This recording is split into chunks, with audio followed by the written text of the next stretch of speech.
Hey, Bulls and Bears. JJ here. You're watching Bull Boom Bear Bust. It is Friday, July 28th, 2023. Back with another dose of economic reality. And yes, you read the title right. My mechanic gave me a warning about what is happening and where we're headed. So let me explain. First of all, sorry that I missed yesterday. Just a quick note on that. I've got a car that I'm selling, and some of you know that I bought a newer vehicle a couple weeks ago. And the car that I'm selling, as someone was going to come and test drive it, all of a sudden it doesn't have any power.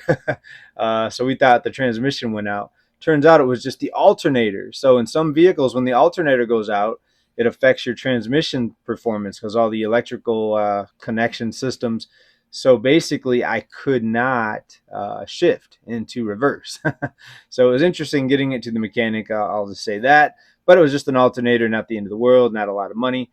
So I've got that on the road, and I'm back with another update here. So here's what the mechanic said. This is the same mechanic that fixed my car. And he's basically saying, and I'm trying to think how we got on this topic here. Got on the topic of there not being enough mechanics, all right? Because he was booked up and he, barely fit me in before the weekend.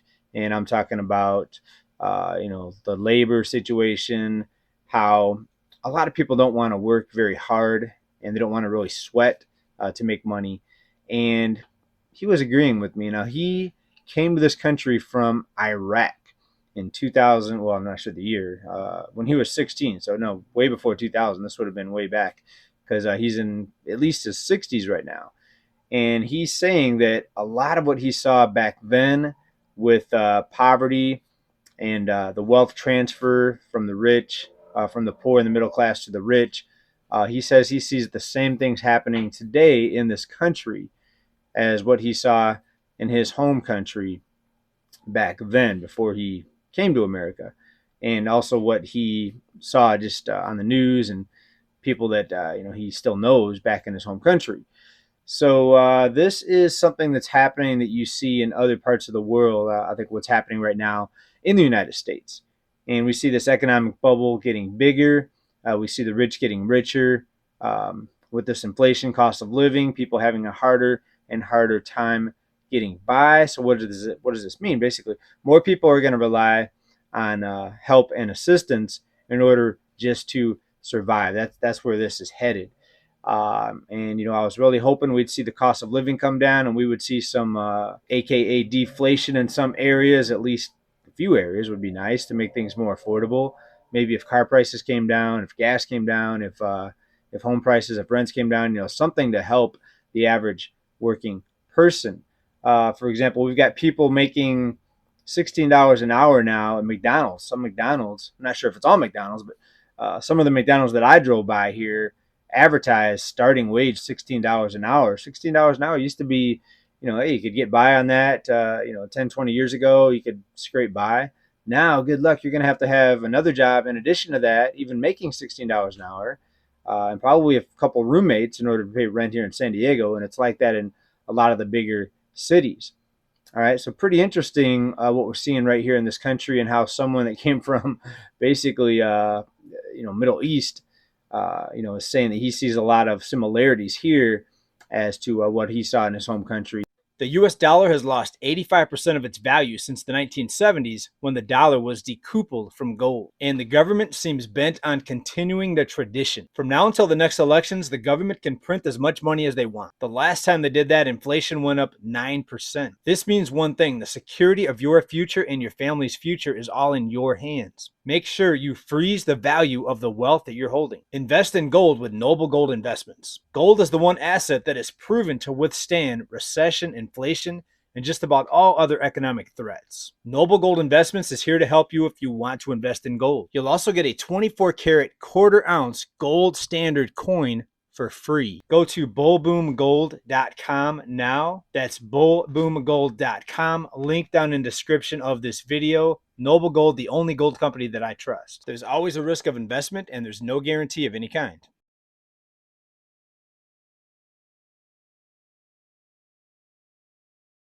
Anyways, let's get on to something else here. The stock market is roaring, kind of. S&P up over 1%. All major indexes in the green today. The Russell 2000, as I'm reading this, is up 1.37. The NASDAQ almost up 2% as I'm reading this. The Dow Jones only 0.5%. And I said as soon as they got rid of the debt ceiling, I said, look out, because now they're going to have unlimited firepower to throw at these markets. So could there be something big that happens to derail this? Yes, and that's the risk that I want everyone to be cautious about and be aware of. The monster could jump out of the closet any moment. Is it going to be more bank failures?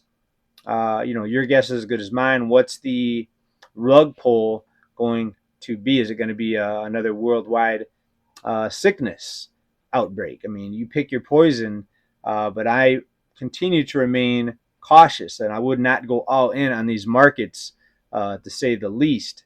I would definitely not go all in on these markets, but to each his own.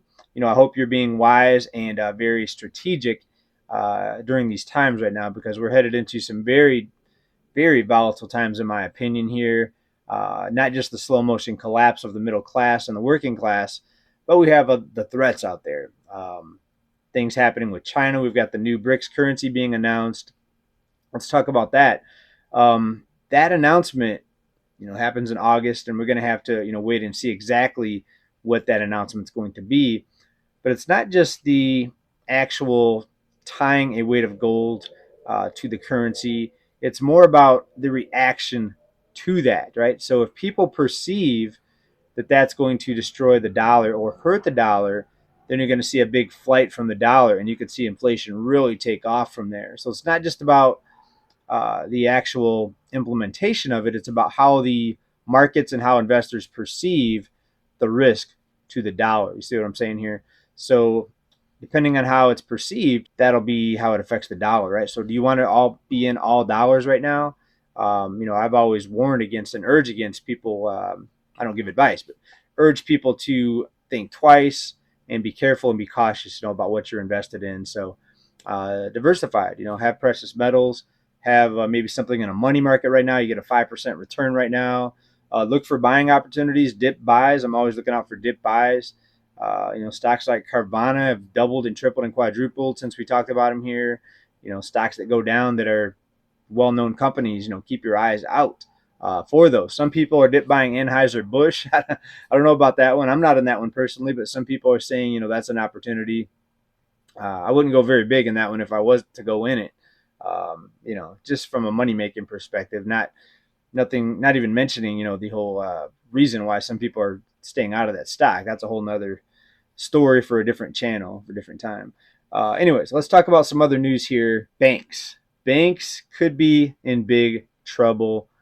Here's why. Banks have to raise capital by as much as 19% under a new U.S. proposal. Remember, back in 2020, something happened that was unprecedented, if I can say the word, unprecedented. Something that had never happened before 2020 ever in the United States, and that was a zero reserve requirement. Banks could loan out as much money as they wanted to. Over the decades, it got lowered. For a long time, it was about 10%. They had to keep 10% in deposits versus how much they could loan out in loans.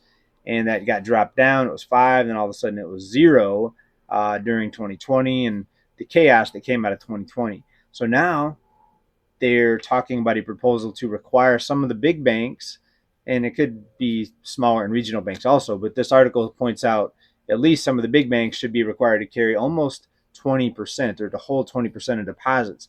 That's going to really, really cut back on the amount of lending they can do. When you go to 0%, no requirement, no reserve requirement, up to almost 20%, folks, that's major. And that's going to have a major impact on how much money they can loan out and who they can loan money out to, because obviously you have to be more cautious. If you have to keep 20%, and you're going to get maybe fines or something if you break that new regulation, then you better be very careful on who you're lending to.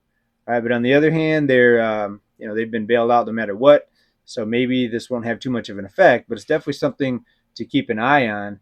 There's another article here. The FDIC, this is out of Investopedia, the FDIC's new capital proposal could crimp dividends and buybacks for banks. So yeah, it could also hurt banks in those ways as well. So if you're in a bank stock, you may be less likely to get a bigger dividend or bigger payout. So it affects you whether you're just sitting with money in the bank or if you're investing in banks. Keep an eye out for that. Another thing to be cautious about. All right, had to take a quick pause. Had to put my glasses on. My eyes are really red today. It's allergies. So I haven't taken any allergy medicine. I try not to, but sometimes if it gets too bad when my eyes are watering and red, I have to resort to taking allergy medicine. So I'm going to give it a little while here to see if my eyes start focusing a little better. They're also really watery. I didn't want people out there to think I was, on something or crying or something like that, right? So, anyways, let's get back into the stock market here. The Dow Jones saw its biggest winning streak in about 2 decades here over the past 3 weeks. Well, not exactly. Let's be more accurate here. Close to 2 weeks. 13 straight days. Today could be 14 days of a winning streak. Actually, it might have broke the streak yesterday. Anyways, it doesn't matter. The markets have been on a tear. And I, again, said this with the debt ceiling being suspended. Something else you have rarely seen, or if you did see it, it was very short-lived. A suspension of the debt ceiling, not just increasing it, but completely suspending it. So obviously, these financiers, so to speak, want to have unlimited spending capabilities. And, that leads to more inflation. Now, there's some other bubbles out there that are bursting that still have some deflationary pressures coming up here, but you also have to look at the inflationary pressures with the dollar, the big announcement out of the BRICS nations, of course. This money printing, the debt is climbing today faster than at any point in history. We're talking about the national debt. Some people say that doesn't matter, but money creation and creating this currency and putting it out there, that's inflation, folks. It causes inflation, so you have to factor that factor that equation into your overall risk assessment. Here is what I'm saying here. All right, let's get down to a couple other news items here. The Fed funds rate with the rate hike that just happened here, as rates now at the highest level that they've been at in about 22 years.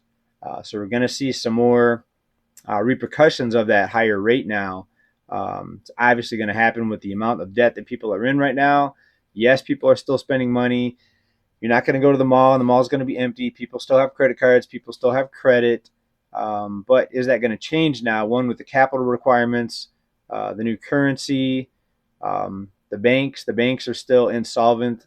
All banks are insolvent when it comes to do they have the money that they've loaned out? The answer is no. The reserve requirement's zero. So, of course, they're able to escape right now. Most of them, some of them already failed, but they're able to escape right now. But if that goes up to 20% for a lot of these banks, what's going to happen then, right? So risk all over the place, perils to look out for as you're walking along this walkway, this path. Look out for falling rocks. Another way to put it. Let's talk about layoffs. Another round of layoffs here. This is Entertainment Tonight. The entertainment industry is getting pummeled. So what's happening? People are watching less TV. Interesting. Are people canceling their cable? What's going on with all these entertainment layoffs? And that's completely separate from the whole strike thing happening, in the movie industry. Entertainment Tonight undergoing layoffs. They're cutting staff. So CBS program here. These are some people in the production and the photography and anyways, doesn't matter. Entertainment Tonight, layoffs. What's going on with that? Please let me know what you think about that one down in comments. Here's some pretty sad articles here, in my opinion. Let me know what you think about this. The Barbie movie and the Taylor Swift tour concerts have consumers spending, and that's a good thing for the economy. Oh my gosh, what a joke. If you have to have a pop star and a movie about toys to quote unquote stimulate the economy, and I talked about this a few days ago, but there's more articles about this. And Jerome Powell even answered questions about the impact of that movie and those concerts, that tour on the economy. I mean, give me a break. If that's the solution to the economy, again, just round up all the pop stars and just let's go make a movie about, what toy do you want to make a movie about this week to create this economic boom? I mean, give me a break. This is a joke. So people go sit in a chair and stare at a screen for whatever, an hour and a half, 2 hours. I don't know what the time is. That's economic growth, folks. This is scary. This is scary. So go eat some popcorn, stare at a screen for 2 hours, and that's economic growth. Where's the talk about manufacturing, production, the supplies? We need more. We need more goods produced, goods and services. Instead of people just sitting doing nothing, that's what we need. We need more mechanics. Again, back to the mechanic that I talked about at the beginning. People don't want to work hard. They don't want to get their hands greasy. They don't want to sweat. People want to get a degree in drama or a degree in art, and they want to, sit and press buttons at a keyboard. I know this is not my only job. I know I'm having you sit in front of a screen right now. Some of you out there saying, you're a hypocrite. I'm staring at a screen watching you. Well, one, you don't have to watch me. Two, you can just listen. Just play the audio, because unless I'm putting up tons of charts, which I do sometimes, I put up charts, you can just listen, and it's kind of like listening to the radio. You can still do stuff. You can drive and listen to the radio. You can work. You can build stuff and still listen at the same time. For those that are a little bit talented, it can do, two things at once. All right, folks. But thanks for listening to me today. What do you think about what my mechanic said? Are we headed into this third world type of thing here, where the middle class gets basically eliminated, and you have a bunch of people just dependent on, payouts and assistance? That happening here in the U.S.? Do you see that? Or do you see this upcoming correction / depression as the solution for that, as the cost of living crashes? Or is that going to be even worse than what we're seeing right now, as far as people being in debt and destitute? Please let me know. Otherwise, I hope you're investing wisely and doing well. Keep stacking. We're going to talk to everybody very soon. Come back to this channel for more updates. I'm going to go take some allergy medicine. I can't even really talk today. Everybody, big love. Thank you for being here. Keep stacking. Bye for now. Peace.